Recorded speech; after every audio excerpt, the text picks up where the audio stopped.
आप लोगों ने जब भी टीवी में देखा होगा, आपने देखा होगा तीनों सेनाध्यक्ष जो थे उनके माथे पे कभी शिकन नहीं आई थी, हमेशा आपको मुस्कुराते मिले थे।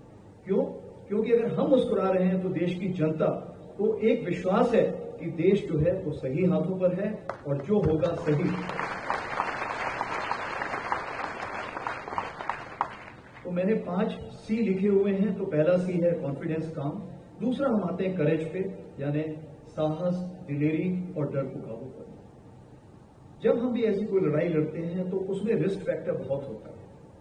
जब भी आप अटैक करते हैं या आपके ऊपर जब कोई किसी प्रकार की गोलाबारी आती है, आपको पता नहीं कि क्या होने वाला है, तो एक रिस्क होती है, पता नहीं आप कितने जवान खोएंगे, क्या कार्रवाई करेंगे, कितने सिविलियंस आपके। लेकिन ये रिस्क के बावजूद भी जो इस बार हमने कार्रवाई की, उसमें हमने ये यकीन किया कि जो भी उसका ऐसा आला था जो हमारे ऊपर अटैक कर सकता था, उसके ऊपर हमने जाके अटैक किया।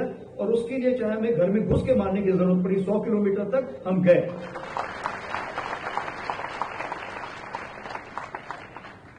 और रिस्क फैक्टर में आप देखते हैं कारगिल के दौरान भी, हर जगह आपने देखा है कि जब एक सोल्जर होता है, एक सैनिक होता है, सामने से बुलेट चलती रहती है, लेकिन फिर भी वो बुलेट के सामने से चलता रहता है। क्यों? कि मातृभूमि की तरफ जो उसका प्रेम है, अपने साथियों की तरफ जो प्रेम है, वो बहुत ही अटूट है। अभी हम तीसरे सी पर आते हैं, जिसको बोलते हैं क्लैरिटी। क्लैरिटी का ये मतलब होता है स्पष्टता। तो इस बार ऑपरेशन सिंदूर में सबसे बड़ी चीज ये थी कि जो हमारे पॉलिटिकल लीडर्स थे, उनके सोच विचार में बहुत क्लैरिटी, बहुत स्पष्टता थी, बहुत निर्देश अच्छे थे कि मैं आपको खुली छूट देता हूं। जब आपके प्रधानमंत्री जी आपको खुली छूट दे रहे हैं, तो मतलब आप समझिए आपने जो भी कार्रवाई करना है, इतिहास में पहले कभी ऐसा नहीं हुआ है। भारत के इतिहास में क्या, विश्व के इतिहास में आज तक ऐसा नहीं हुआ।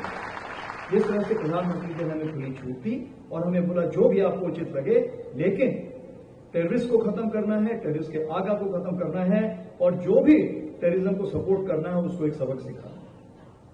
जब फौज को इतने अच्छे दिशा निर्देश मिलते हैं तो उसका सबसे बड़ा फायदा क्या होता है कि जब हम लोग अपने जवानों से बात करते हैं, अपने कमांडरों से बात करते हैं, तो उसी क्लैरिटी, उसी स्पष्टता के साथ हम हुक्म पास कर सकते हैं। तो इस ऑपरेशन सिंदूर में अगर एक वाद्य यंत्र को देखें, जैसे म्यूजिक के लिए लय में चलता है, साउंड वेव लय में चलती है, वैसे ही ये जो 88 घंटे की लड़ाई थी, ये एक लय में चल रही थी और सब एक साथ अपना वाद्य यंत्र बजा रहे थे और सब एक साथ कार्रवाई कर रहे थे। इसीलिए हमें सफलता के पायदान पर चढ़ने का मौका मिला।